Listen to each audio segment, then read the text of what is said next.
ఇప్పుడే జీ5 app download చేయండి. చూడండి మీ ఫేవరెట్ టీవీ షోస్ ఎప్పుడైనా ఎక్కడైనా. శివ, నువ్వు చావు బ్రతుకుల్లో ఉన్నప్పుడు ఈ ఫోన్ నీ చేతుల్లోనే పట్టుకున్నావు. అంబులెన్స్కి ఫోన్ చేస్తానని ప్రదీప్ అడిగాడు.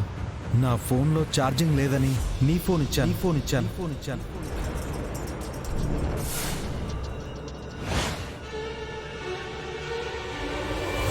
పిచ్చా నీకు?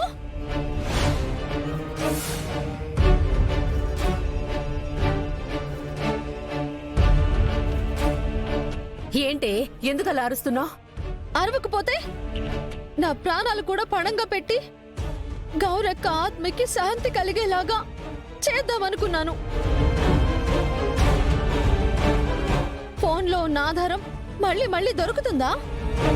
వాడెవడో మొబైల్ అడిగితే నువ్వు ఇచ్చేస్తావా? అంబులెన్స్ ను పిలుద్దామని. నా ఫోనే కావాలా?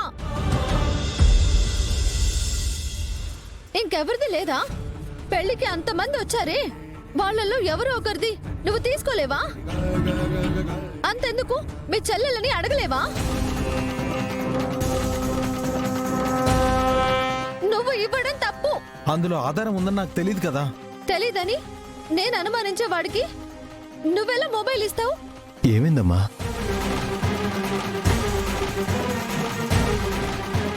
ఏమీ లేదు గోవిందు. తనకు చెప్పకుండా పెళ్లి చేశామని కోపడుతోంది, అంతే. నువ్వు చేసిన పనికి ఎవరికైనా కోపం వస్తుంది. నానా, జరిగిపోయిందాన్ని తిరిగి సరిదిద్దుకోలేం. అయినా జరిగింది మంచిదే కదా. మంచి నీకు జరిగింది, నాకు కాదు.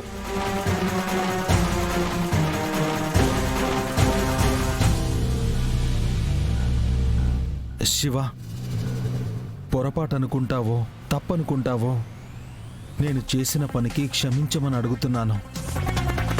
అయిందేదో అయిపోయింది. ఇంటికెళ్దాం పద. ఏంటికి? మనింటికి.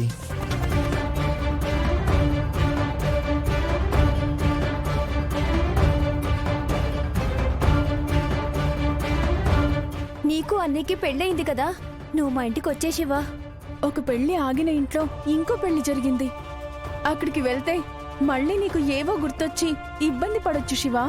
జరిగిందంతా మన మంచికే అనుకొని సంతోషంగా వెళ్దాం. ఎవరికి సంతోషం? ఎవరికి సంతోషం? ఎవరికి సంతోషం?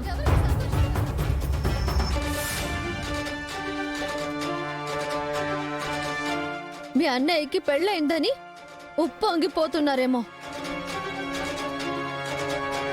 కానీ నేను పెళ్ళాన్ని కాదు, పెళ్ళాన్ని కాదు, పెళ్ళాన్ని కాదు, పెళ్ళాన్ని కాదు, పెళ్ళాన్ని కాదు.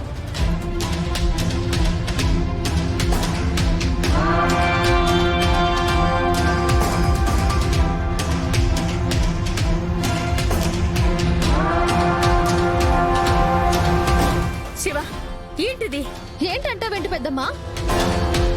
నేను పడ్డ కష్టాన్నంతా బూడిద పాలు చేసిన ఇతన్ని నేను క్షమించను, క్షమించను, క్షమించను.